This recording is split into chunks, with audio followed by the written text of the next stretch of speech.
this talk is loosely themed after one of them, and I've got some videos in here, hopefully to kind of liven things up, keep you awake, and provide some comic relief.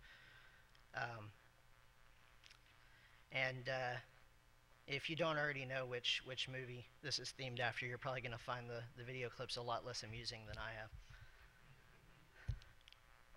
So some quick notes on mitigation. I use this term because in VoIP, many times there's cut solutions to any particular vulner attack. And sometimes the best we can do is lessen the severity of the impact or the threat.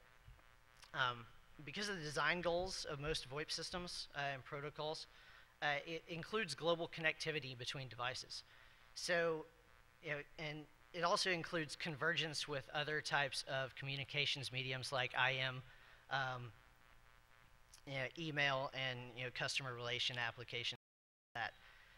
So due to that, I'm not going to be touting the solution of just isolate your VoIP network from your data network or from the internet to protect it. One of the things that they're trying to do is converge with all of these other things. So they're essentially going to have to talk to the data network at some point. I think that isolating your networks is essentially a short-term solution, and I don't like those at all. Also, mitigation techniques that I'm going to suggest actually do work fairly well. In the third section, I'm only going to be discussing those that don't, or those that have some serious drawbacks.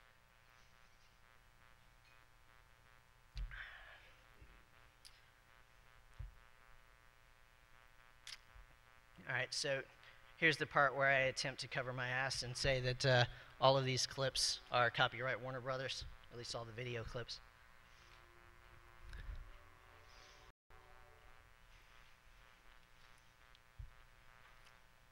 All right, so first, some quick VoIP basics. So basic terminology, obviously VoIP is voice over internet protocol. A call is basically the session aggregate of signaling and media. An endpoint is where a call terminates.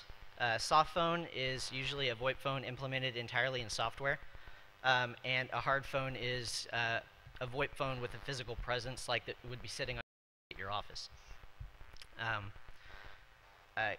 Key thing to remember is in VoIP, there's usually separate channels for your signaling and your media. So this is kind of a design convention that has been adopted from traditional telephony systems. Because back in the day, blue boxes, red boxes, things like that, basically sent the signaling over the media channel, and the remote devices would pick up on this signal. That was due to the combined channel being both signaling and media. So that's kind of the way things have gone in VoIP as well. But there are some protocols like inter-asterisk exchange that kind of combines the two into a single channel.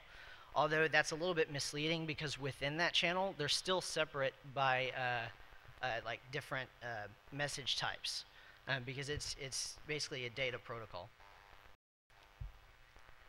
So some VoIP services that you might want to keep in mind is call control service is what basically sets up calls, teardown calls, changes call parameters during mid-call, things like that. Directory service is what looks up and maps usernames, phone numbers, things like that to phone extensions and transport addresses, so it knows where to send the call. Gateway handles interactions between different types of networks.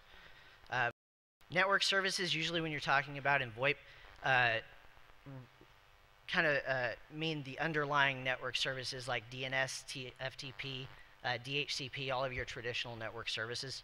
And session border controllers are kind of a specialized gateway, but they're intended to be handling traffic that crosses a trust boundary of some kind. These are the kinds of devices you would put at the edge of your network to connect to the internet or to route calls out going to other entities.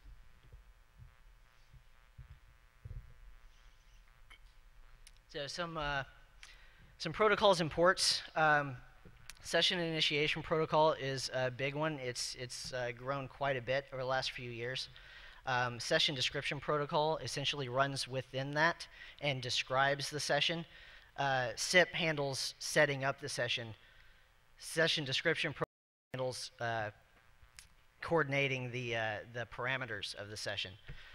You also have Media Gateway Control Protocol, Skinny Client Control Protocol, which is Cisco's proprietary signaling. Real-time Transfer Control Protocol, which is essentially your signaling specifically for the media channel.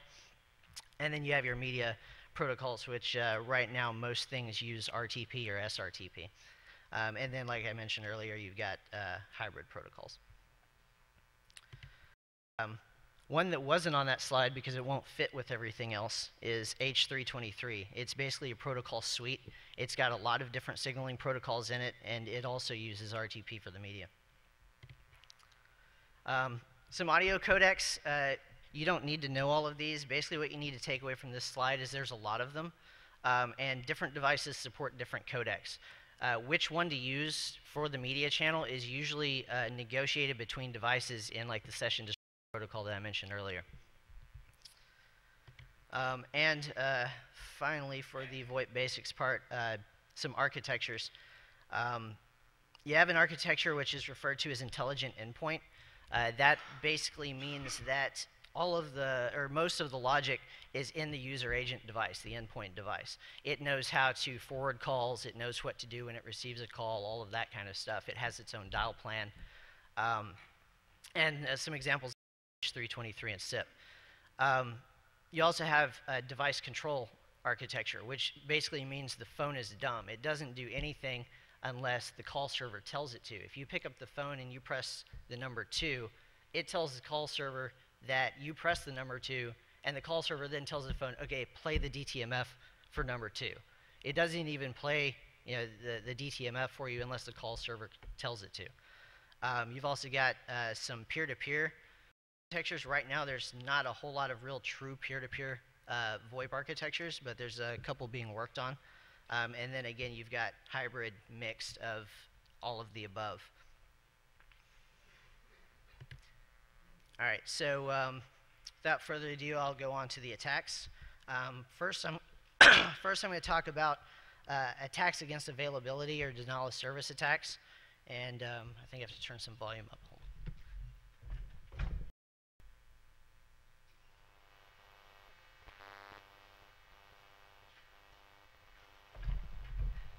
All right, hopefully you can hear this.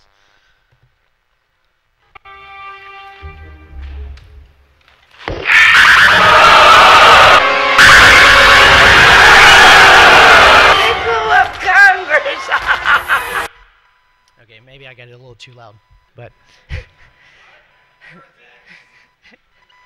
but yeah, basically, I don't know if you caught that, but they were blowing up Congress. I swear I've seen this movie probably at least 60 times in the last month, and it's still hilarious.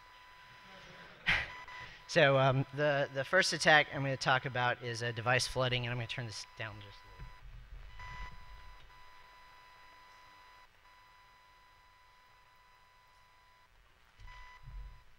little. Okay, let's try this.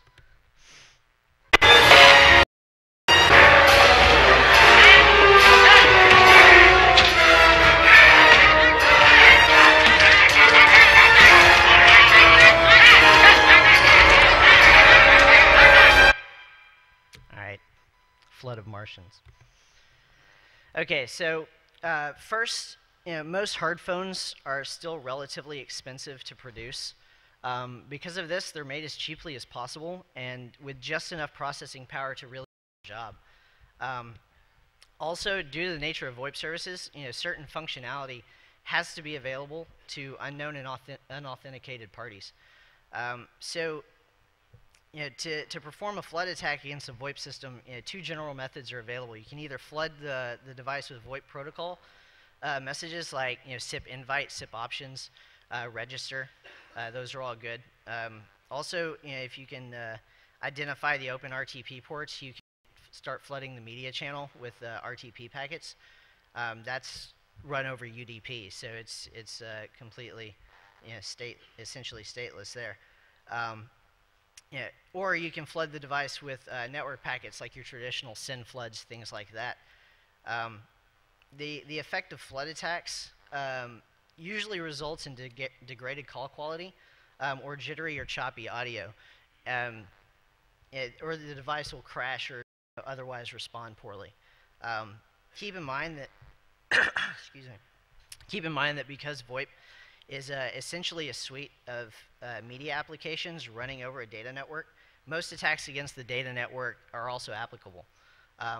Voice is particularly affected by latency and quality of service issues. So, my manager at Tipping Point recently wrote a book on hacking VoIP, and they created a bunch of tools. So luckily, I didn't have to recreate too many of these for this talk. But basically, your general purpose packet tool can do your network type floods, like your send attacks, things like that. How did that happen? All right. You also have some special purpose VoIP tools like invite flood, IAX flood, UDP flood, RTP flood, those types of things.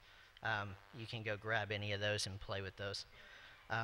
And to protect against your basic flood attacks, you can protect your core VoIP network from external access, like firewalls, session border controllers, strict ACLs.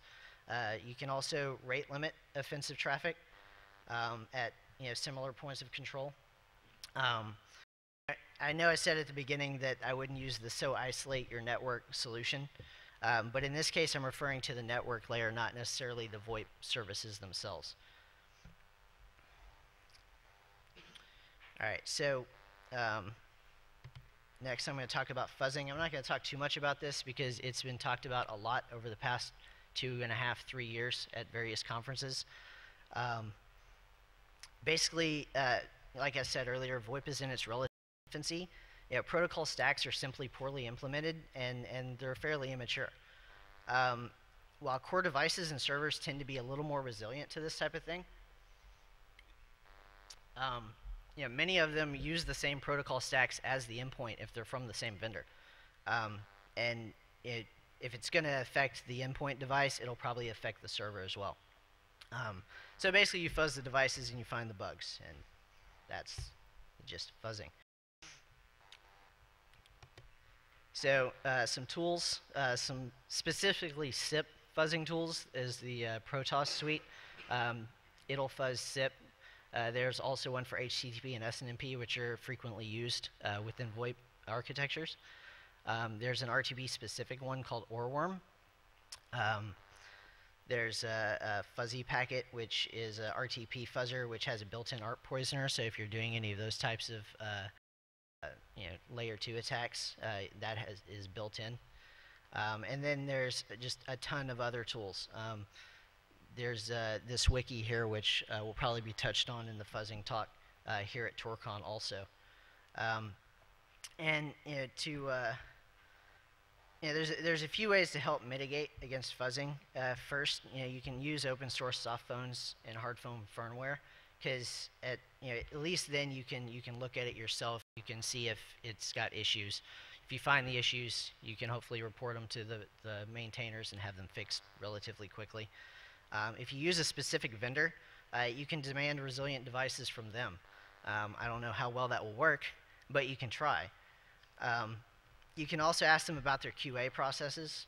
Maybe if they're getting asked more frequently, they'll realize it's in their best interest as a business to start building these types of things with more resilient stacks. Next, I'm going to talk about amplification attacks.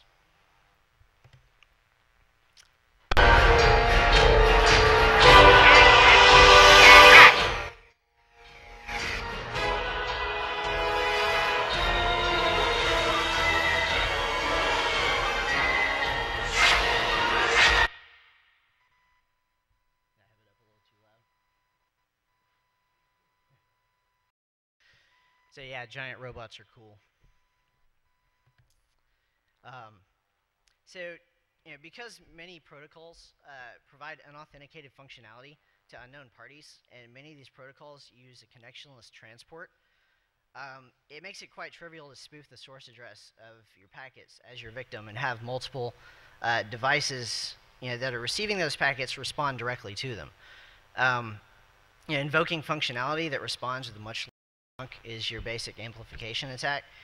And you'd think we would have learned from the Smurf attacks, and apparently not, because just recently there were some attacks that I had actually in my talk specifically for Asterisk, but have recently been patched already, so go open source there. So some tools, pretty much any packaging tool can do this. You can build your own for more specific protocols, or you can modify things like Scapy, add your own protocols there. But there's a few ways to prevent against this. First of all, if the protocol supports multiple transports, use a connection-oriented one. That way, it's a little more difficult to do. Also, authenticate as many protocol messages as possible. A lot of these protocols may authenticate you at the beginning, and they don't after that. The individual packets coming in are not all authenticated. And finally, you can rate limit your network traffic at points of control, kind of like I mentioned earlier. So my next one is called Forced Call Teardown. I've been trying to call you all day. The flight's been canceled. Byron, there's Martians everywhere. Hello? Byron! Byron! Yeah, so the worst time to have your call torn down is when there's Martians attacking. It's not a good time to have the phone go out. So, the vulnerability here is that most VoIP protocols are unencrypted on the wire and don't authenticate all of the messages, like I said a second ago. Because of this, the signaling channel can be monitored and call state can be tracked. In order to attack this, you inject your spoofed call teardown message into the signaling channel, and it tears down the call in progress.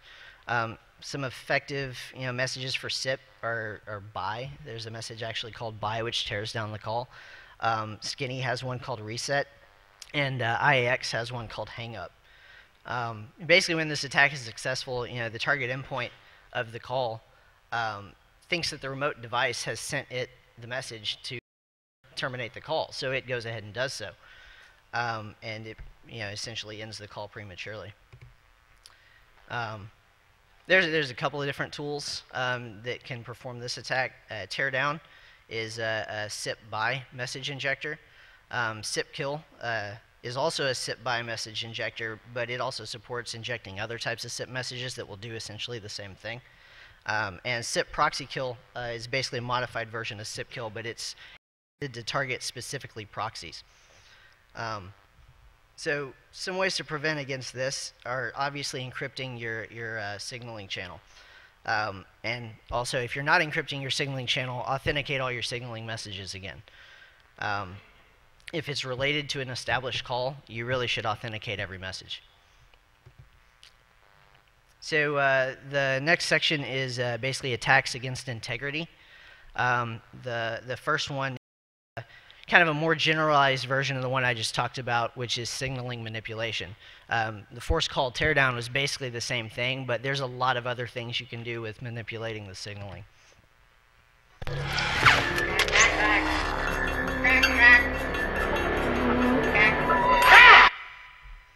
There we go. So that one's kind of hard to catch, but the Martian in the middle was walking a severed hand across the table by manipulating its electrical signals. All right, so signaling manipulation is a pretty large area of attacks. Like I said, there's a ton of things that you can do by manipulating various signaling. The vulnerabilities here are, again, VoIP signaling protocols are unencrypted on the wire, and you can have unauthenticated functionality. So unlike traditional telephony, most signaling extends all the way to the endpoint device. This provides great attractive input vector for attacking. To perform signaling manipulation, you can do things like inject malicious signaling messages into an existing signaling channel between devices. You can also send new signaling message that are completely unrelated to call to endpoint devices or servers, things like that. You can forcibly tear call like we saw earlier, that attack was, like I said, really both an availability attack and an integrity attack. And you can also do things like cause the media channel to be redirected, duplicated, and sent to a third party, completely torn down. You can do all kinds of things with this. So this funny little diagram here is my attempt at diagrams for the conference. And this is commonly called the VoIP trapezoid. You'll hear that a lot if you start getting into VoIP. Basically, you've got essentially up at the top your call servers. The little phones there are the endpoint devices. They might not actually be phones. They could be an application running on your computer. But basically, the endpoint devices perform signaling with the servers up at the top. I'm going to use SIP as an example, so those are proxies up at the top. SIP uses a message called invite to initiate a session. So whichever one's initiating sends the invite up to its server.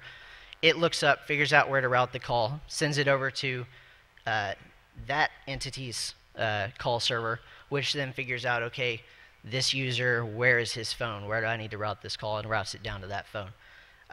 So for the simplicity, I'm going to assume that the two endpoint devices can route to each other directly. There's a lot of issues with NAT traversal and things like that. If you've got two endpoints that can't actually talk to each other directly for the media, but for the sake of simplicity, I'm going to assume they can. So you introduce the attacker, and what he does is sends signaling messages spoofed as the call servers to both endpoint devices, which requests them to redirect their RTP streams. With SIP, this is called a redirect. It's basically sending a new invite message that's associated with an existing call. So if this was done, completely outside of an existing call, it's how you initiate it. Once the call is established, you use the same message to basically renegotiate parameters like endpoint device addresses. If you want to change media codecs in the middle of a call, if you want to change the quality of service, things like that. So the attacker re-invites both endpoints and basically requests that both of them change the remote host address for the call to the attacker. So basically then the endpoints reestablish the media channels through the attacker, and he's essentially now an active man in the middle. And since VoIP people like to call their diagrams funny little names, I decided to call this the VoIP Pentagon of Power. So, right, so some tools that are available to do this. There's one called SIP Redirect RTP, and another cool tool called RTP Proxy. You kind of use those together to do exactly the example that I just showed. SIP Redirect RTP will manipulate the signaling and tell the devices to send the media channel to the attacker, and then use RTP Proxy to proxy that data through, so that as far as nothing's happened. They're still receiving the media, the call's still progressing, everything's cool. So there's other things you can do with signaling manipulation. I mentioned sending new signaling to devices. One thing you can do with registration servers, which is, like I said in the VoIP Basics section, what translates a user to an endpoint device. The device will register with that server and say, okay, I'm over here at this address. You can change that registration. You can delete the registration, add new registrations, and basically do things like hijack media, hijack entire calls, things like that through the registration server. And there's some tools to do that with right there. So some ways to protect against this is, obviously, again, you can encrypt your signaling channel. Also, the protocols should probably be fixed so that they authenticate all of the signaling messages. And like I said earlier, if signaling is part of an existing call and you already know the parties that are involved, you should authenticate those messages against those parties. So encrypting the signaling channel makes it much more difficult to monitor the current status of the call also, in which case you might not know what the call server addresses are, things like that. If you're the signaling in transit, almost all of this information is right there in the clear for you to read, and then do with whatever you may. So if protocols remain unencrypted, they should at the very least perform some form of authentication against the messages. I can't say it enough. So that's pretty much it for signaling manipulation. That's just kind of the tip of the iceberg for that one. There is so much more you can do with that, but it would take up hours and hours. So I'm going to go on to caller ID spoofing. And this one's also been talked about. Don't run. We are your friends. That's my favorite part of that movie. And luckily I found a way to use it. Alright, so caller ID spoofing. Probably right after eavesdropping the media channel, probably the most well-known VoIP attack. The vulnerabilities that allow you to do this are that most VoIP protocols are unauthorized and unverified end-to-end. Endpoint supplied data is not usually challenged in any way. Many automated systems also use caller ID information to authenticate users. So, you might be thinking that I'm oversimplifying, but I'm not. It's really easy to do this, and there's all sorts of things you can do with this. Also, there's many multiple outcomes you can achieve. First, you can obviously appear to the called party as someone you're not. You can use that, with phishing attacks, social engineering, all of that type of social aspects. You can also gain access control or gain access to automated systems like voicemail services, credit card activation systems. They usually authenticate you this way. You can, in some parts of the country, you can even pay your utility bills using your caller ID information to authenticate you. So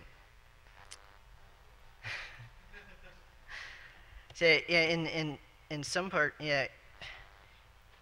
something to keep in mind on the legality of this attack is right now it's not illegal in the US to spoof your caller ID. If you use that to access a computer system, obviously that's illegal.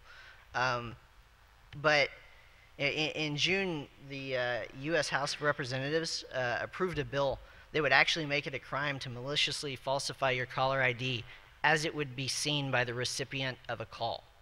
So if that goes through, basically falsifying your information like this and then calling someone, a crime. So I think it's still being revised. I don't think it's made it through the Senate. I do not have it here. Yeah.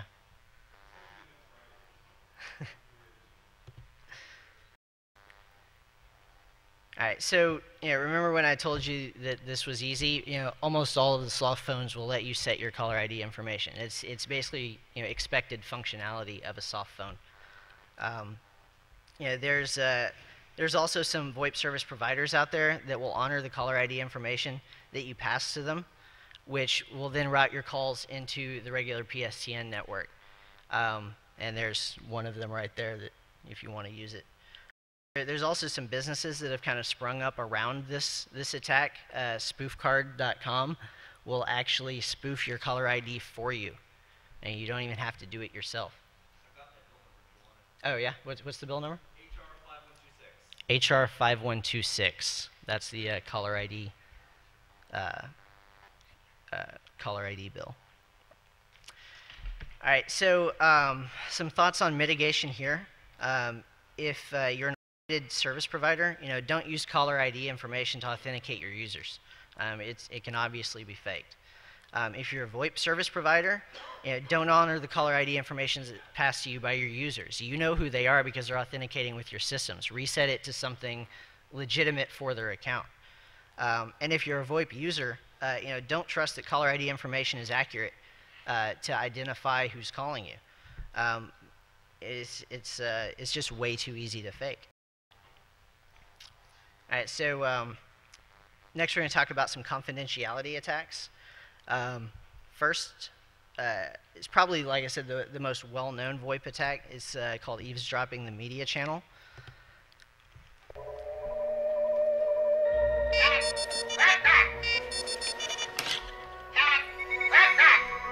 They're responding.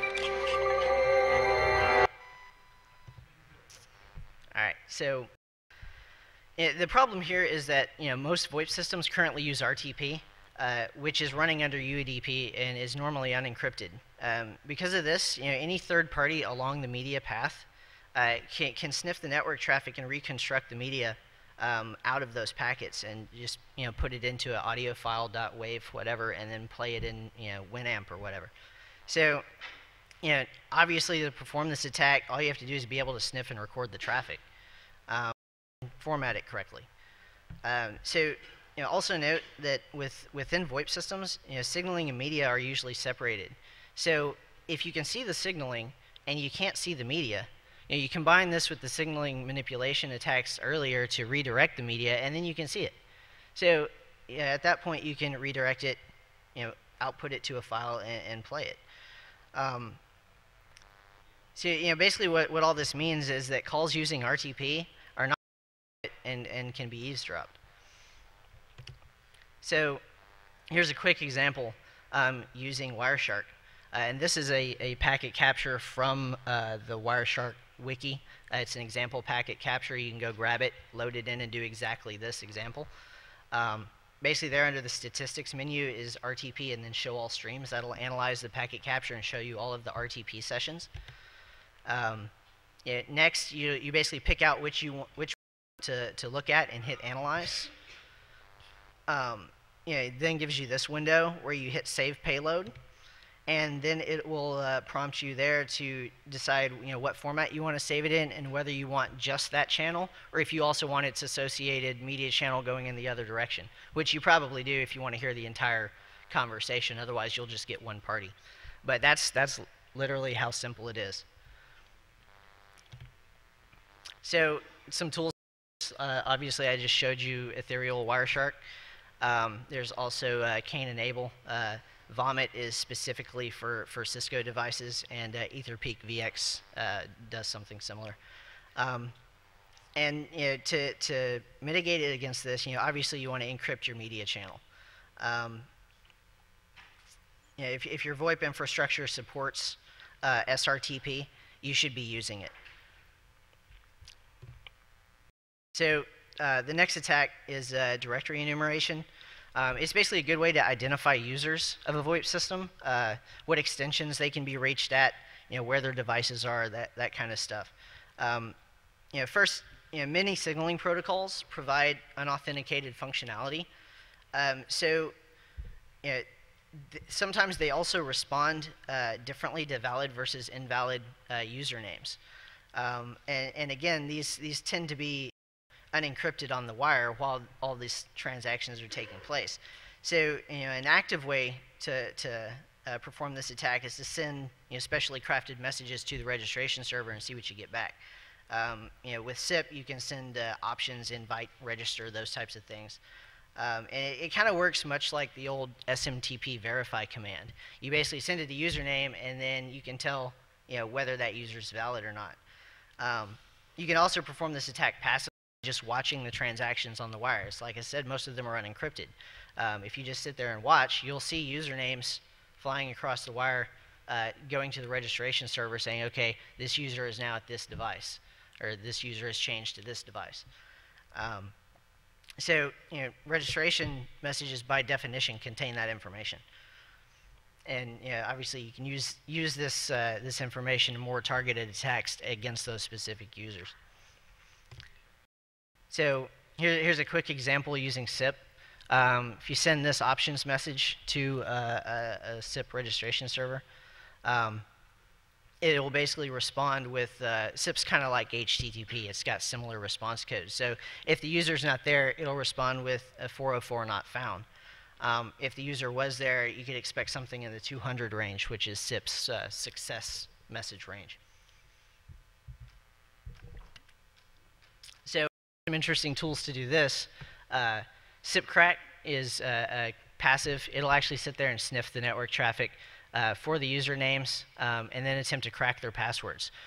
Usually in the registration messages, there's a username and a hash. So at that point, it just sits there, collects it, and churns away on the hashes.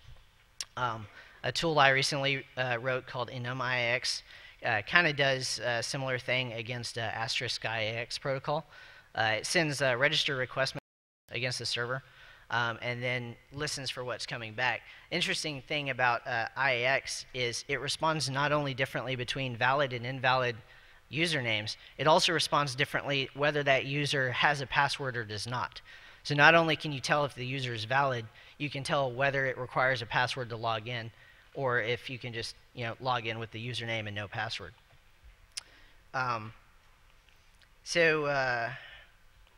Finally, a tool that David Endler wrote a few months ago called SIP-scan. It basically does the same thing as Enumeration against SIP servers. Uses SIP options, invite, and register. A lot of these VoIP protocols are just not securely designed. Not responding differently to valid versus invalid usernames is straight out of Authentication 101. You shouldn't do that. To prevent against these attacks, you have a few options. You can encrypt the signaling channel to prevent passive enumeration, and you can improve the protocols so that they don't respond differently to valid versus invalid usernames.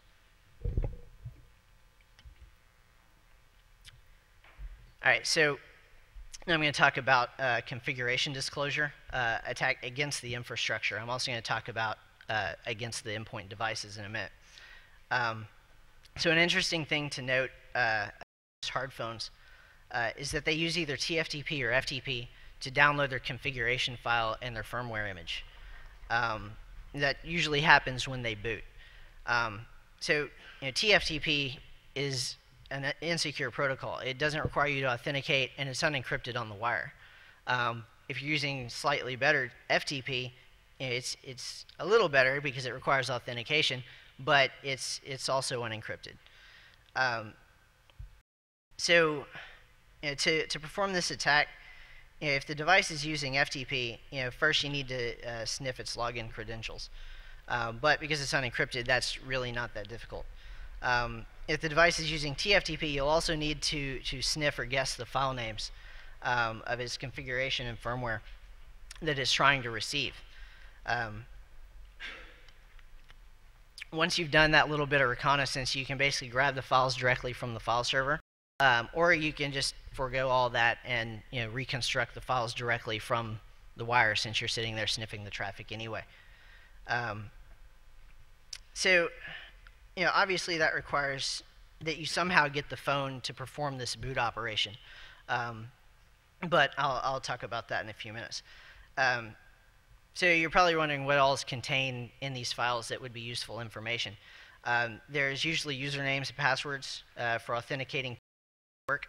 There's lots of useful information about the VoIP network, such as call server addresses, gateways, registration servers, information you would need for some of the earlier attacks that I talked about.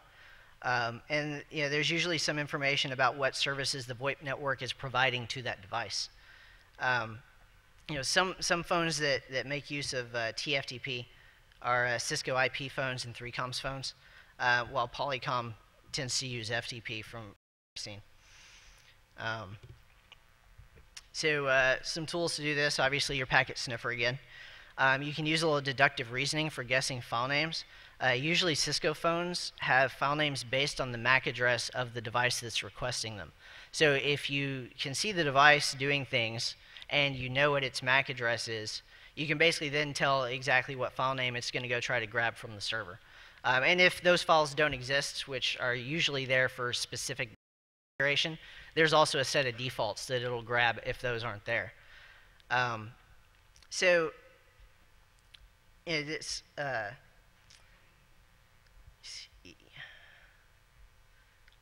Also, with Cisco phones, the firmware name, the name of the firmware file that they're going to be downloading is actually in the configuration file. So if you can grab the configuration file, you then know exactly what firmware it's going to go after.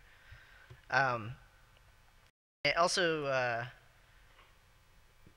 see. So to mitigate against these risks, I mean, first you can see if there's an alternative to TFTP or FTP that you can use. And also try not to use default file names. If you can change those and have the devices grab them with customized file names, that would at least help prevent against the guessing.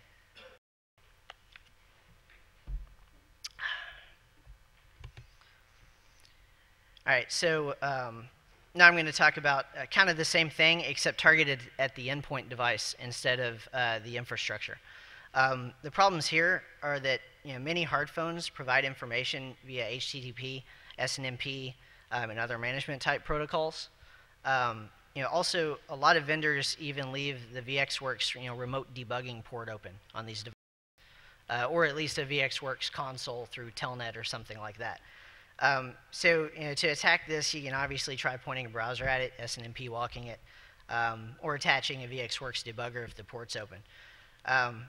You can easily find out a lot of the same types of information that I talked about in the last attack, but there's also a lot of device internals you can get if VxWorks is available. You can look at RAM, you can do all sorts of things with the disk. So some tools here, obviously your favorite web browser, SNMP walk, or a VxWorks enabled debugger. And the best way to prevent against this type of stuff is to just lock down your endpoint devices. If you're not using the web management port, you're using management through the signaling, you don't need to have it open on your device. Okay, so I'm going to talk about a couple of vendor-specific attacks. You might recognize some of the elements I covered in the previous more generalized attacks section. But these should be specific to particular vendors. First, I'm going to talk about Cisco. So basically, here's your Cisco O-Day. Well, now it's 2004, so it's 2.5 years old, and it's still vulnerable. Basically, what happens is that Cisco IP phones run skinny for their signaling, which runs over TCP. TCP is vulnerable to a reset attack. If you forcibly close the phone's signaling connection with a spoofed reset packet, it performs a full device reboot. So this causes the device to go out to the TFTP server again, download its config, download its image file, all of that kind of stuff. And obviously, the phone's not providing service while it's doing this. It's booting. So this behavior is current as of the most recent firmware, which was released about a month ago. This was disclosed by Cisco themselves in April of 2004. Well, at least they disclosed the vulnerability to the reset attack. They didn't seem to care that the phone reboots whenever you perform this attack against it. And it's not mentioned at all in the advisory. The reason this is so bad is that, first of all, it provides an attacker with a means to perform the device configuration disclosure stuff I talked about a minute ago. Also, TFTP is unauthenticated, so if you're able to own the local segment and you're doing some ARP poisoning, things like that, and you can tell the phone to reboot, you can then imitate the TFTP server and hand it your own configuration file, hand it your own firmware image, things like that. Cisco's mechanism for deciding whether or not it's going to download signed configuration files versus unsigned is whether or not there's a certificate authority essentially on the server. If you're imitating the server, you don't need to provide one. It'll go after the unsigned. So some tools to do this, obviously TCP kill from Long's tool suite. The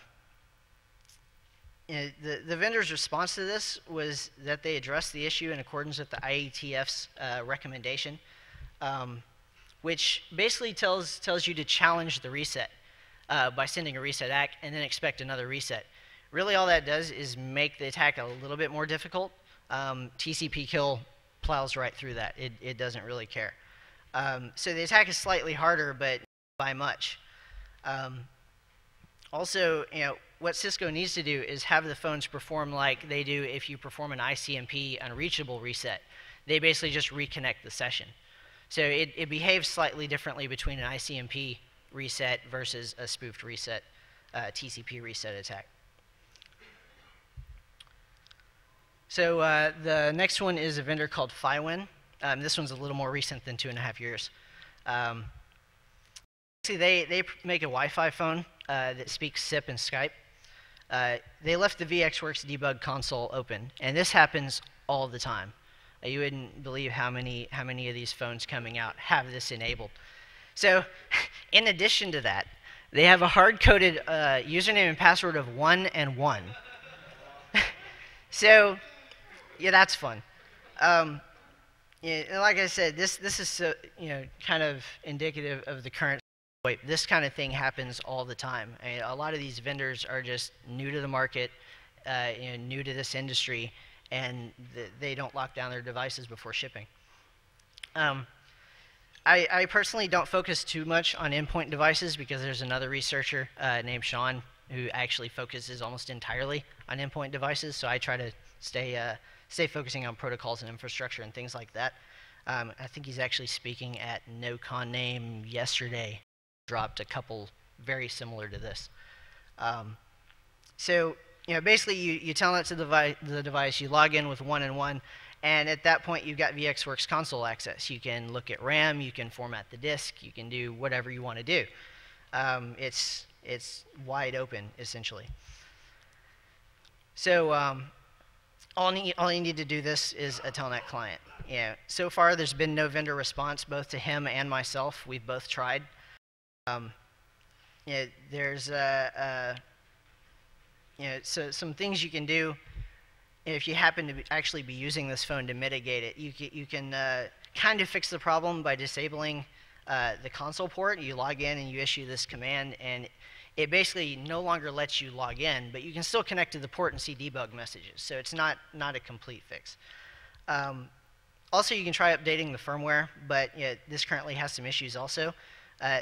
Now there's no updated firmware, and even if it were available, you can't load it on the phone because it requires a proprietary USB cable that you can only get from FiWin, and they don't sell it. So even if you were able to get firmware, right now you can't load it. So that's pretty much it for that particular attack. Next is the third and final section of my talk, where I'll be discussing some of the mitigation techniques that I talked about and what problems those have.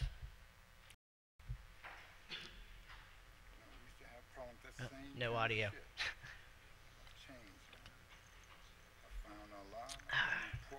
That's okay. Basically, he's saying he's cleaned up his life. He's a better man, and this guy makes some offhanded snipe comment. So first, I'm going to talk about encrypting the media channel. That and encrypting the signaling channel are one of the ones that I hit on over and over again. So, right now, this was suggested in response to eavesdropping the media primarily. So, yes, there's a standard way to do this. It's called SRTP, which stands for Secure RTP. But right now, not that many devices yet really support it. There are a few.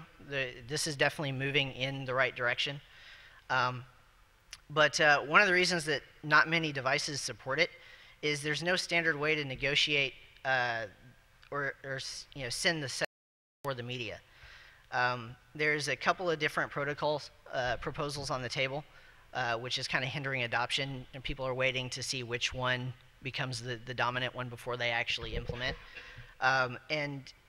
There's the issue with this is even if you employ one of these ways to do it, it's done in the unencrypted signaling anyway. So it's kind of a moot point. If you can see the signaling and see all this being set up, you have the keys. So then you can just decrypt the media anyway. So one of those, I think it's called S descriptions, recently made it to RFC status. It's a little bit ahead of the others, but those also have their own problems, and I'm not going to get into that too much. Phil Zimmerman's come up with a modified version of SRTP called ZRTP, which does a Diffie-Hellman key exchange actually in the media channel. Personally, I think he's got it right. It's an excellent protocol. But the problem with that is it's not going to fly very well in the business space because of something that was mentioned in one of the Turbo talks yesterday called CALIA. Basically, that's the Communications Assistance for Law Enforcement Act. And what it does is requires telcos to provide an easy and convenient way for the feds to tap your phone call if and when they need so. A lot of businesses are going to have to start complying with this, and ZRTP is encrypted end-to-end. There's no mechanism, as far as I'm aware, to tap the call midstream. So it's a great protocol, but I'm afraid it might not get a whole lot of adoption. And finally, you can wrap the entire thing in IPsec or TLS, which is what a lot of people do, but those both have their own problems. I'll talk about that in just a second. So the next one is encrypting the signaling. Basically, there's no standard way to do this yet. Basically, you can use TLS or IPsec, but IPsec tends to not be scalable very well for VoIP, and it also has issues with call setup times. In VoIP, like I said, it's very sensitive to latency and quality of service. If it takes 5 seconds for you to actually start talking to someone over the phone after they've picked up, that's pretty much unacceptable to a phone user. And TLS has its own issues. A lot of people have problems with it because it's not encrypted end-to-end. If one of the hops is compromised, you've got completely unencrypted signaling at that hop. And there's also issues with trust. There's no global PKI to kind of manage inter-network VoIP exchanges between, say, your VoIP provider and your buddy's VoIP provider. So, authenticating all signaling messages, I hit on that a lot too. In a lot of cases, this is going to require that the protocol be fixed. It also, the nature of VoIP kind of requires that some signaling has to be unauthenticated because you have to be able to initiate calls from untrusted parties. That's kind of the nature of phone systems in general. Whitelisting your known senders may work for you, but not for a call center or for a business. They have to receive unknown calls. And you can kind of band-aid the problem by wrapping the signaling in an authenticating protocol like IPsec or TLS, but I already mentioned the issues with those. So I touched on fixing the protocols here as well as earlier, so I'll talk about that next. I was thinking maybe instead of houses... And I also still don't have... It's better in a lot of ways. That one's short, so I'll redo it. I was thinking maybe instead of houses we could live in teepees because it's better in a lot of ways. Yeah, we should all live in teepees. So, fixing the protocols. There's really no immediate solution for that. It's kind of more consuming with open and standards-based protocols because you kind of have to convince the committee that there's a problem, and deliberation among them on what to do about it is going to take time. It may be a little faster or easier with proprietary protocols because you're talking directly to your vendor, but you still have to convince them that there's a problem. A lot of times they just want to turn a blind eye and not realize that there's an issue. So also I said don't trust caller ID. That's fine if you're a VoIP service provider or an automated system provider because you can implement that in your configuration.